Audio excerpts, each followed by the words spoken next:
Kyaggwe leero yeefunidde Kooki w'ekikubye ggoolo 2-0. Guno omupiira ogunyumidde abalabi. Abawagizi b'ettiimu y'e Kyaggwe babaddewo nga bawaga era eŋŋoma n'ensaasi oba ze zivuga wamu n'enduulu.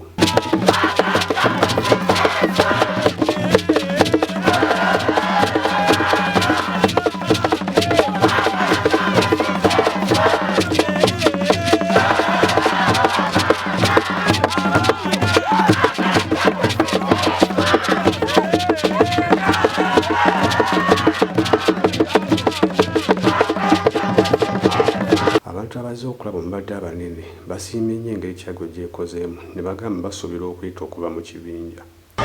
Omupiira gwa leero ngulabye twebaza abazannyi baffe ne Kooki n'abawagizi. Twongera okunga Kyaggwe bonna bamusigansimbi bateeke mu ttiimu eno ssente.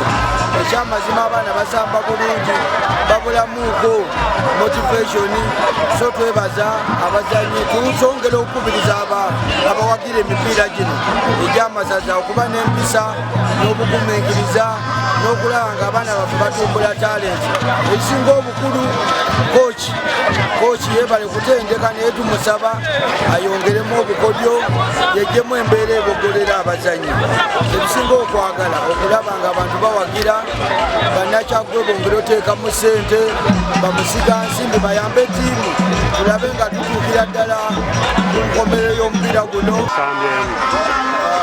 Kyaggwe ezannyidde ddala bulungi yadde ne Kooki naye efubye naye tuzze nga tweditamendi okuweza obubonero 10 era kati wenjogerera tuli ku kituufu. Twebaza nnyo abawagizi abazannyi tubasaba kwongera mu maanyi n'obutakoowa kuwagira emipiira gino twetulina okugizaamu amaanyi. Abawagizi b'e Kyaggwe n'abakooki balaze obugunjufu nti okusinziira ku defara ekintu kyonna kyabasaze babadde bakikkiririzaamu ne balateekawo mbeera yaffe. Naye omupiira bulijjo gutambulira kweteekateeka obulungi era omukisa gujjawo oyo eyeeteeseteese obulungi. Awo nno tutwala omukisa okuyozaayoza ttiimu y'e Kyaggwe kubanga bebafunye obuwanguzi obw'olunaku olwaleero ate kyamukisa mu biko kitesobodde. Naye twagala okukubiriza abantu mwenna, buli muntu yenna mu ssaza lye mufeeyo ku ttiimu zammwe muwagira amasaza gammwe.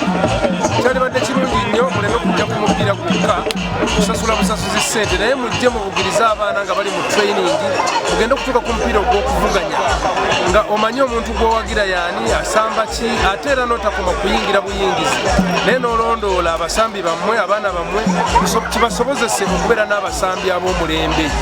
Naye nga tubayozaayoza mwenna mwebale nnyo mwebale ddala muzze mu bungi. Kooki w'Ekooki agamba ekisinza okubakosa okubanga abasambi baabwe tubatreyiningira wamu. Ye ow'e Kyaggwe agamba amaanyi ge balaze leero bagina ofa okulaba nga emipiira egibulayo 3 nga bafunayo obubonero basobole okuyita mu kibinja. Kyaggwe ebadde erudde ng'egwa maliri era obuwanguzi abawagizi bali twabulabako era ku mupiira guno abawagizi beesazeemuko mu kisaawe.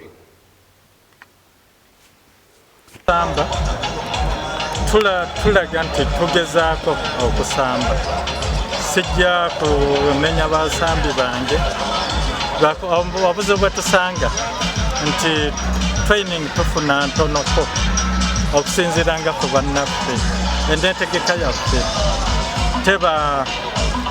teyenkana nga bano baffe tetukola nnaku zonna, tulina ebizibuzibu bingi mu kampu naye nga abaana bo basambi tebasambi. Ffe bwe tuba tuloozinga nga ttiimu era tuba tugoba ne tugoba nga ttiimu.